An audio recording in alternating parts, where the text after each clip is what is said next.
Natalie and I were talking earlier, this is a dark subject. It's a very dark program that I get to discuss this day. But I told her, I'm the greeter at my church. I'm a positive person. This is something that we need to know about, and I'm going to do my best to present it in a light that, still makes you want to go back to the office and have a good day. With that said, how many people in the room, audience today, have heard somebody speak on human trafficking? That's fantastic. How about specifically sex trafficking?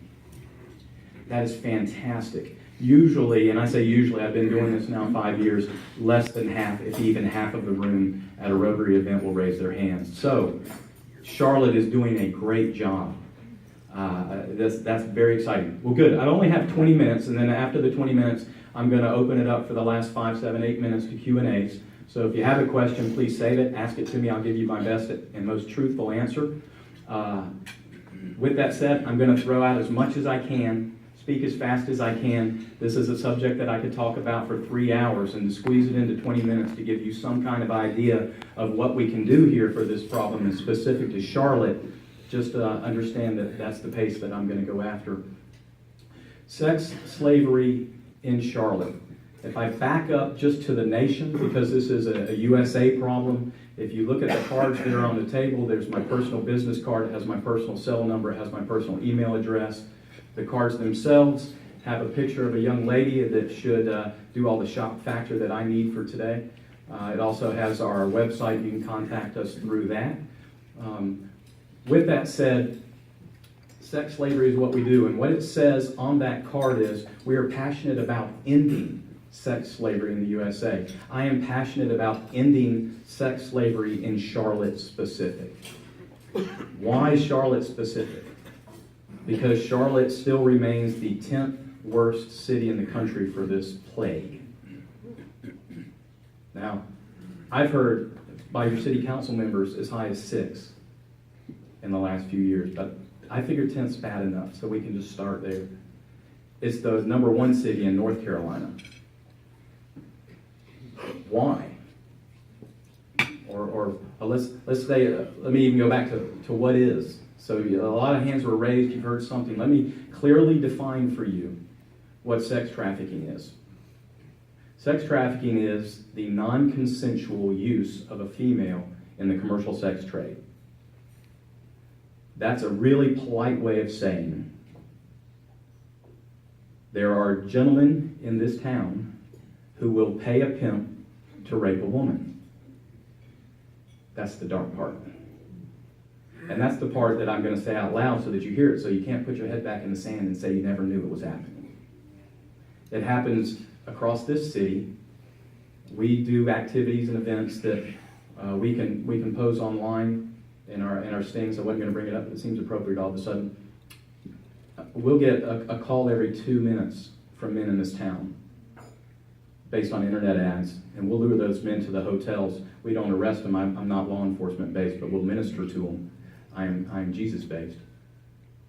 But that's the kind of, we'll get 1,000 calls in a night, and we'll get a man in the hotel room every hour from 6 p.m. to 2 a.m. when we're just too exhausted to stop, and we'll have them stacked up in the lobby waiting in this town.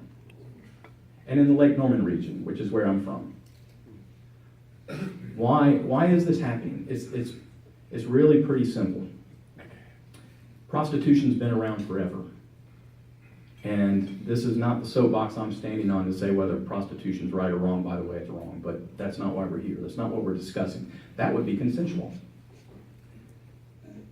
What's happened is the drug cartels have figured out that while it is difficult to bring drugs across the borders, and the USA's done a great job of making that difficult, then they can only sell it once, and then they have to go back to the difficult process of bringing more.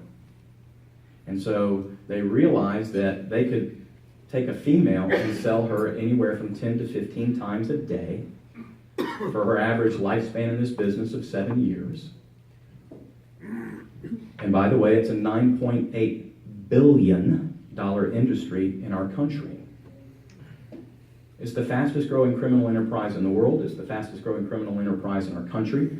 It has taken the position from third behind gun running and drugs to second, just behind drugs. It's rampant in the drug cartels, it's rampant in the biker gangs because of the money that can be made. It really is, I hate to say it, but it's true, easy money. So this is a business group. And you would have to, from a business perspective, you think like I do, I'm a businessman. What are we going to do? There are other groups that might have sat before you and talked about victim application and how we need to restore these victims, female and male, and we do. I have a heart for that. I'm willing to die for girls I'll never meet. But it says on my card, we're here to end it. And so I've spoken for the last 5 years, time and time and time again, and people always at the end, they come up and say, I had no idea, so we're going to take care of that today. But then they say, what can we do?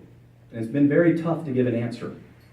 But today I can stand before you and say, I've got that answer. It's not going to be the most comfortable for some of the people in the room. I will be a hero to every female in the room before I leave. Because here's what happened.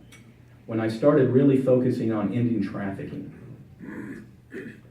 I just reverted quickly back to my Econ 101 supply and demand graph.